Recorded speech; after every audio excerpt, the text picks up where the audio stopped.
Friends, तो कैसे हैं आप सब। आज का हमारा टॉपिक है contingent assets and contingent liabilities. पिछली जो हमारी वीडियो थी उसके अंदर हमने कवर किया था revenue receipts, capital receipt, revenue expenditure, capital expenditure, इनमें क्या डिफरेंस होता है। तो अगर आपने वो वीडियो नहीं देखी है तो जो उसका लिंक है वो डिस्क्रिप्शन में है, आप लोग जाके चेक कर सकते हैं।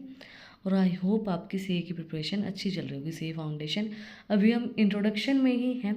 चैप्टर फर्स्ट हमारा जो इंट्रोडक्शन है वही चल रहा है। इंट्रोडक्शन में मैं आपको एक एक चीज़ें डिटेल में करवा रही हूँ ताकि आपको चीज़ें समझ में आए, बेसिक चीज़ें आपकी क्लियर हों। अब हम बात करते हैं what are contingent assets. All known as a potential assets, contingent assets are potential economic gain that depend on a future events beyond a company's control, such as earning money based on the result of lawsuit, acquisition, or merger. This type of gains isn't certain companies doesn't record contingent assets on a balance sheet. Insights they report contingent assets in the footnotes of financial statement as long as the assets meet certain likelihood standards. Once the cash flow from an events becomes certain, an accountant can be recorded as a contingent assets on a balance sheet as a realized assets. Basic से start करते हैं। Assets का मतलब क्या होता है। Assets का मतलब होता है कोई भी ऐसी चीज़ जिसको हम सेल करके पैसा ले सकते हैं। सिंपल सी चीज़ अगर हम लगाएं, एसेट्स बहुत से तरीके की होती हैं। Current assets, non current assets, tangible assets और इनटेंजिबल एसेट्स या नॉन टेंजिबल एसेट्स। तो टेंजिबल एसेट्स कौन सी होती है जिनको हम टच कर सकते हैं। It means land, building, plant and machinery. Non tangible assets कौन सी होती हैं, जैसे कॉपीराइट, पेटेंट्स, ट्रेडमार्क, ये सब नॉन टेंजिबल में आती हैं। Current assets and non current assets, दो तरीके की एसेट्स ही होती हैं। अब एसेट्स में होता क्या है कि कई एसेट्स ऐसी होती हैं जिनको हम विद इन 1 ईयर सेल कर सकते हैं। जो विद इन 1 ईयर सेल हो जाएंगी वो करंट एसेट्स हैं। मतलब जब भी हमें ज़रूरत पड़ी, मशीनरी है, जैसे गाड़ियाँ होती हैं, उनको हमने बेच दिया। नॉन करंट एसेट्स जो होती हैं जिनको हम विद इन 1 ईयर के अंदर लिक्विडेट नहीं कर सकते हैं, मतलब कि कैश की फॉर्म में नहीं कर सकते हैं। ठीक है, ये एसेट्स का बेसिक था। अब हम बात कर रहे हैं कॉन्टीजेंट एसेट्स की। कॉन्टीजेंट एसेट्स वो एसेट्स होती हैं, पोटेंशियल एसेट्स भी बोला जाता है। कॉन्टीजेंट एसेट्स जो वो एसेट्स होती हैं जो पोटेंशियल इकोनॉमिक गेन जो है उनका डिपेंड करता है फ्यूचर इवेंट्स जो कंपनी के अंदर कंट्रोल में हैं या नहीं हैं। Such as earning money based on the result of the lawsuit, acquisition और मर्जर। जिस तरीके से जैसे अब हमें पैसा मिलेगा नहीं मिलेगा वो किसके ऊपर डिपेंड करेगा, लॉ शूट के ऊपर, एक्विजिशन या मर्जर के ऊपर। Since this type of gain certain companies don't record contingent assets on the balance sheet. तो इस टाइप के जो गेन होते हैं वो बैलेंस शीट के अंदर नहीं रिकॉर्ड किए जाते हैं, वो रिकॉर्ड किए जाते हैं फुट नोट के अंदर। जो फुट नोट जब हम अकाउंट्स प्रिपेयर करते हैं उसके बाद नीचे जो हम पूरे अकाउंट्स को क्लोज करने के बाद जो फुट नोट्स बनाते हैं उसके अंदर कॉन्टीजेंट एसेट्स को रिकॉर्ड किया जाता है। फाइनेंशियल स्टेटमेंट, जो फाइनेंशियल स्टेटमेंट हम प्रिपेयर करेंगे उसके फुट नोट में उसको लिखा जाएगा। And as long as asset certain likelihood standards, once the cash flow from an event become certain. जब कैश फ्लो है हमारा वो सर्टेन है तो जो अकाउंट्स है वो रिकॉर्ड कर सकते हैं कॉन्टीजेंट एसेट्स को बैलेंस शीट के अंदर। रियलाइज्ड एसेट्स के नाम पे बैलेंस शीट के अंदर उसको रिकॉर्ड किया जा सकता है। Now let us discussed for example of contingent assets. First है हमारा law shoot. If a company engage in a law shoot, it may record it expected compensations as a contingent assets even though the rulings of the lawsuit may be out of the company's control. It can make a prediction about the how much it could earn and based on the aspect of the case of previous legal experience. If the both parties are equal likely to win a lawsuit, a company may record its potential gain as a contingent assets or a potential loss as a contingent loss. And some example of lawsuit that may contingent assets include patent infringement और cost return reimbursement। देखो, lawsuit contingent assets वो assets होते हैं जिनका जो gain है वो निश्चित नहीं है। वो एसेट्स हमारे पास है नहीं है, वो निश्चित नहीं है। अब जैसे लॉसूट के अंदर बोला गया है तो लॉसूट का मतलब क्या होता है, किसी के ऊपर केस किया गया है या हमारे ऊपर केस किया गया है। अब हमें नहीं पता हम उसको जीतेंगे हारेंगे। और अगर हमें ये पता है कि दोनों पार्टी इक्वली चल रही है, इनमें से एक जीतेगी, हम जीतेंगे, तो फिर हम उसको अपने गेन में लिख सकते हैं। तो हम उसको जो कॉन्टीजेंट लॉस या कॉन्टीजेंट गेन के अंदर लिख सकते हैं, नहीं तो फिर हम उसको रिकॉर्ड नहीं कर सकते हैं। अगर हमें लग रहा है कि भाई हम जीत सकते हैं, हार सकते हैं, इक्वल इक्वल चांसेस हैं, तो उनको अगर जीतेंगे तो गेन में चले जाएंगे और हारेंगे तो लॉस में चले जाएंगे। कोई गारंटी नहीं होती कि ये हमारे पास आएंगे या नहीं आएंगे।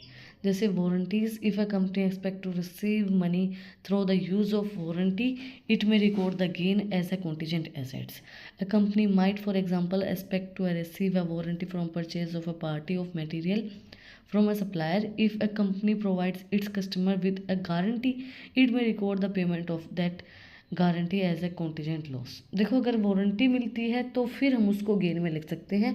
अगर हमारे पास वारंटी नहीं होती है तो फिर वो रिकॉर्ड किया जाएगा कॉन्टीजेंट लॉस के अंदर। अगर हमें वारंटी मिल रही है तो हम रिकॉर्ड कर सकते हैं उसको कि गेन हुआ है, हमें कॉन्टीजेंट एसेट्स है हमारे पास। फॉर एग्जांपल, अगर वारंटी मिल रही है परचेज करने पे मटेरियल सप्लायर्स को, तो फिर वो गेन में लिख सकते हैं। अगर वारंटी नहीं मिल रही है तो फिर वो कॉन्टीजेंट लॉस के अंदर रिकॉर्ड किया जाएगा। Settlements, if a company has state to receive property or other resources from a state settlement, it may want to record those expected gain as a contingent assets. A company may expect to receive some gain from a state settlement but not yet know in the financial value. Recording the gain as a contingent assets can help the company prepare for the financial effect of the gain. देखो, state settlement, जैसे property का settlement हो रहा है, settlement में हमें पता है कि भाई हमें गेन होगा, होता है ना। स्टेट एजेंट क्या करता है, जो बीच में पैसे होते हैं वो लेता है ना कि भाई अगर मैं आपकी प्रॉपर्टी सेल करवा दूंगा, आप ये प्रॉपर्टी खरीद लो, 2 लाख रुपए मुझे बच जाएंगे, तो वो हो गया। अब जो वो गेन आया है वो कॉन्टीजेंट एसेट्स के अंदर जाएगा। अब ज़रूरी नहीं है वो गेन हमें हो, है ना। अगर होता है तो वो कॉन्टीजेंट एसेट्स के अंदर जाएगा, वो रिकॉर्ड किया जाएगा कॉन्टीजेंट एसेट्स, क्योंकि फिर वो फाइनेंशियल जो स्टेटमेंट हम प्रिपेयर करेंगे उसके अंदर अफेक्ट करेगा। अगर हमें गेन होगा तो वो अफेक्ट करेगा, तो इसलिए हम उसको फाइनेंशियल स्टेटमेंट के अंदर रिकॉर्ड करेंगे। And acquisitions, if company expect another company to acquire them, to merge with another business or acquire an organization, the companies may record the expected result from the event as a contingent assets. A company may not be able to predict the occurrence of these events as they may occur suddenly as a result of a growth or expansion. If a company can predict or influence a merger or acquisition, it may not be able to predict और inflation the monetary results. Merger या acquisition हो रहा है। Merger मतलब एक company के अंदर दूसरी कंपनी मर्ज हो गई, ठीक है, मर्ज हो के उन्होंने एक अपनी नई कंपनी बना ली। एक्विजिशन का मतलब क्या होता है, एक कंपनी दूसरी कंपनी को एक्वायर कर लिया, ऑब्टेन कर लिया, उन्होंने अपनी कंपनी के अंदर उसको मिला लिया। अब ऐसा होता है, अगर हम ऐसा मान रहे हैं तो वो कॉन्टीजेंट एसेट्स के अंदर रिकॉर्ड किया जाएगा। एक्सपेक्टेड है ऐसा अगर हमें, बट अ कंपनी में नॉट एबल टू प्रिडिक्ट, वो प्रिडिक्ट नहीं कर सकती है उन फ्यूचर इवेंट्स को। सडनली हो सकता है भाई, सडनली ग्रोथ भी हो जाए, एक्सपेंशन भी हो जाए, सडनली मर्ज भी हो जाए, एक्विजिशन भी हो जाए, तो वो प्रिडिक्ट नहीं हो सकते हैं। What are contingent liabilities? Before understanding contingent liabilities, one must learn about the what is concern as a liability in the accounting and economic consent. A liability is any financial event that poses as an obligation to make company, and the company need to make a monetary settlement regarding it in the future. In other words, it refers to a financial obligation of the company. Liabilities का मतलब क्या होता है, खर्चे। liabilities भी कई तरीके के होते हैं, current liability, non current liabilities. तो लाइबिलिटीज़ का मतलब क्या होता है, एक फाइनेंशियल इवेंट जो ओब्लिगेशन लगा सकता है कंपनी के अंदर, ज़रूरी नहीं है उसकी सेटलमेंट हो नहीं हो, फ्यूचर में उसको सेटल करना पड़े, तो फाइनेंशियल ओब्लिगेशंस होती हैं। But are the different types of contingent liabilities? Contingent liabilities वो लाइबिलिटीज़ होती हैं जो भी ऐसी हैं कि हम उनको प्रिडिक्ट नहीं कर सकते, हो सकता है हो सकता है नहीं हो।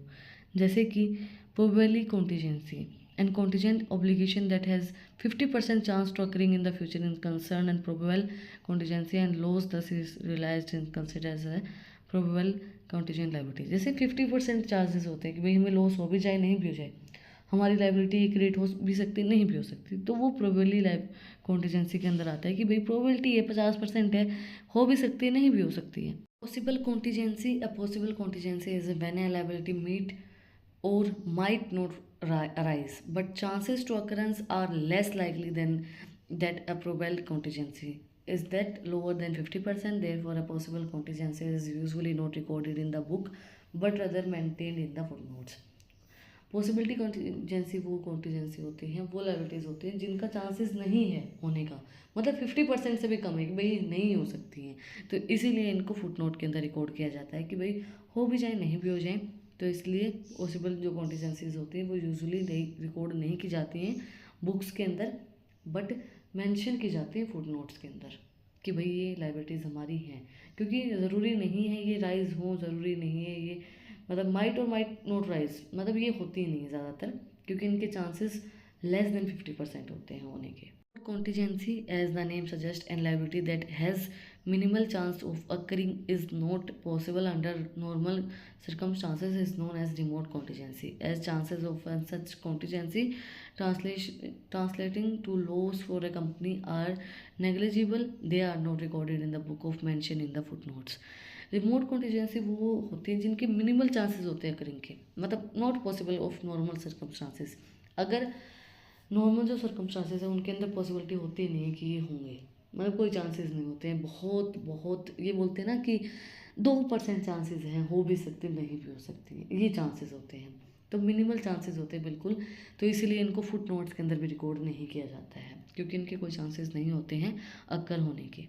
फॉर टुडे आज के लिए इतना ही। अगर आपको कुछ भी डाउट है, कुछ भी पूछना है तो कमेंट पे आप मुझसे पूछ सकते हैं। आज हमने कवर किया है contingent assets and contingent liabilities को, और अगर आपको इन टॉपिक्स की PDF चाहिए तो टेलीग्राम चैनल का लिंक भी डिस्क्रिप्शन में है, वहाँ पर जाके आप मुझे फॉलो कर सकते हैं। और भी इंटरेस्टिंग रील्स को देखने के लिए इंस्टाग्राम चैनल का लिंक भी डिस्क्रिप्शन में है, वहाँ पर जाके आप मुझे फॉलो कर सकते हैं। और अगर आपने वीडियो को यहाँ तक देखा है तो प्लीज़ सब्सक्राइब बटन पर एक मुक्का मार दो, बेल आइकन प्रेस करो ताकि जो सबसे पहले अपडेट है वो आप लोग के पास आए। फिर मिलते हैं एक नए वीडियो के साथ, एक नए टॉपिक के साथ। Like share subscribe. Thank you for watching my video and enjoy your life.